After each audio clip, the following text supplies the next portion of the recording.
En este nuevo podcast te propongo que conozcas los mecanismos de defensa que todos utilizamos como estrategias psicológicas inconscientes para mantener nuestro equilibrio interior. Mientras escuchas este audio, me gustaría que pienses en toda la energía que gastamos para reajustarnos ante situaciones, pensamientos y emociones que interpretamos inconscientemente como amenazantes, inaceptables o peligrosas, y que quizás puedan existir otras maneras más eficaces y con menos tensión para vivir nuestro día a día. Los mecanismos de defensa son estrategias psicológicas, principalmente inconscientes y automáticas, que utilizamos para hacer frente a situaciones, pensamientos y emociones que nos generan ansiedad, miedo, estrés, inseguridad, frustración, vergüenza, ira.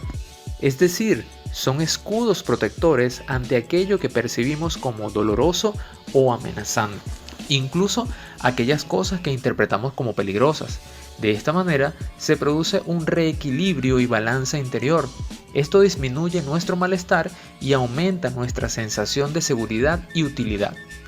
Las personas utilizamos estos mecanismos ante emociones y pensamientos que nos generan angustia, dolor o cualquier tipo de herida en nuestra autoimagen o autoestima. No somos conscientes de que estas estrategias están funcionando para que podamos seguir con nuestra vida diaria. Las funciones de los mecanismos de defensa son recuperar el equilibrio de nuestras realidades externas e internas, facilitar la adaptación, socialización y el contacto con la realidad, proteger el equilibrio emocional y permitir el desarrollo de la personalidad. Los utilizamos a lo largo de nuestra vida como una descarga natural de tensión, pero pueden convertirse en patológicos cuando no solucionan el problema. Se repiten de manera abusiva y rígida, dando lugar a la obstaculización y bloqueo de nuestro potencial y recursos internos. Pueden dar lugar también a conductas de agresividad, ambivalencia, angustia, dependencia y suicidio, y generan fobias, obsesiones y delirios. Ahora te voy a contar los principales mecanismos de defensa que existen para que puedas hacerte una idea más clara de cómo funcionan en nuestras relaciones con las demás personas, con el entorno y con nosotros mismos. Los mecanismos de defensa fueron propuestos desde la teoría psicoanalítica, y la clasificación que veremos a continuación fue realizada por Anna Freud, psicoanalista austríaca que se centró en la investigación y estudio de la psicología infantil y fundó el Instituto Psicoanalítico de Viena. El primer mecanismo de defensa que vamos a mencionar es la represión. Este mecanismo es fundamental, permite el entendimiento de los demás y suele actuar unido a otros. Consiste en el rechazo de experiencias, pensamientos, deseos e impulsos que consideramos vergonzosos, dolorosos o inaceptables, y por lo tanto nos pueden generar temor, angustia, incertidumbre, duda o inseguridad. Todo aquello que reprimimos se sigue manifestando en forma de síntomas o desde otras vías como sueños, fantasías, lapsus, exageraciones, conductas excesivas, dificultades relacionales. El mantenimiento de la represión genera un continuo gasto de energía y empobrece nuestra vida, por lo que puede ser más positivo la aceptación y repensar de aquello que sucede en nuestro interior. Ahora te cuento algunas de las cosas que hace este mecanismo de defensa. Realiza una vigilancia interna para dejar fuera de la conciencia pensamientos y sentimientos que pueden perjudicar o cuestionar la opinión que tenemos de nosotros mismos. Genera una resistencia a deseos inaceptables a través de las aspiraciones y exigencias éticas. Expulsa de la conciencia deseos, experiencias, pensamientos o demandas que pueden causar malestar. Oculta y censura en nuestro inconsciente recuerdos, emociones y deseos. Y además rechaza todo aquello que es reprobable. Por ejemplo, una madre que pierde a su hijo y actúa como si siguiera vivo. Una persona adicta que se niega a reconocer que tiene un problema. Con este mecanismo de defensa encontramos este tipo de acciones. Afirmar ideas contrarias a lo que sentimos. Es decir, rechazamos nuestras emociones como el odio y la ira. Evasión de la realidad. Escondiendo la cabeza como un avestruz. Por ejemplo, olvidando hechos, datos e información, diciendo también que eso jamás lo hemos dicho o que nunca nos pasó. Autoprotección de realidades traumáticas o desagradables y de aspectos dolorosos de nuestra vida como si no hubieran ocurrido. Negación del miedo, a través de un uso fantasioso de nuestras capacidades.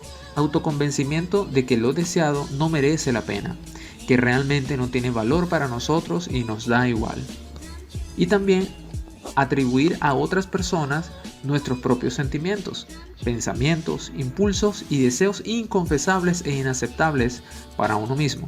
De esta manera evitamos la frustración personal. Por ejemplo, culpamos a los demás de nuestros errores, conflictos internos, intenciones, afectos y decisiones tomadas. Este mecanismo de defensa genera una percepción alterada de la realidad. Reacciones agresivas, críticas excesivas, culpabilizaciones, resistencia a reconocer nuestra responsabilidad, culpabilizar a los demás de los aspectos que negamos o rechazamos de nosotros mismos, liberación de nuestra culpa, sentimientos de persecución de lo que rechazamos y negamos, poner fuera lo que consideramos malo, indeseable y prohibido. Seguro has escuchado a alguien alguna vez diciendo que los demás le provocan cierta emoción o que es culpa de otra persona. El mundo está contra ellos y ellos no le han hecho nada al mundo. Allí está actuando ese mecanismo de defensa. El segundo mecanismo de defensa que voy a mencionar es la identificación. Esto es adoptar las características de alguien a quien damos cualidades ideales para aliviar nuestras frustraciones internas o evitar sentirnos incompetentes. Por ejemplo, podemos imitar la forma de vestir de un actor, la manera de hablar de un deportista. También podemos reapropiarnos de los valores e ideales de una institución, club, partido político, fundación o religión. Se trata de una imitación inconsciente para aumentar nuestra sensación de valor a través de la identificación de personas importantes o instituciones con buena reputación. Este mecanismo de defensa genera identificaciones con profesiones, titulaciones, personas y organizaciones influyentes para compensar nuestros sentimientos de inferioridad. Aceptar y adoptar la opinión de otra persona y también su conducta porque nos sentimos inferiores o no queremos enfrentarnos a ella. Adoptar e imitar aquellas conductas y actitudes que hemos visto en nuestros padres. Identificarnos con un ideal que poco tiene que ver con nosotros en realidad, para así compensar nuestra poca autoestima. Generaremos entonces una imagen falsa de uno mismo. Si este material te ha servido, te invito a que lo compartas con tus contactos, que te suscribas al canal y que actives las notificaciones para que no te pierdas ninguno de los podcasts que compartimos a través de esta plataforma. Recuerda que el poder humano está en ti. Cambia tu manera de pensar para que cambie tu manera de vivir.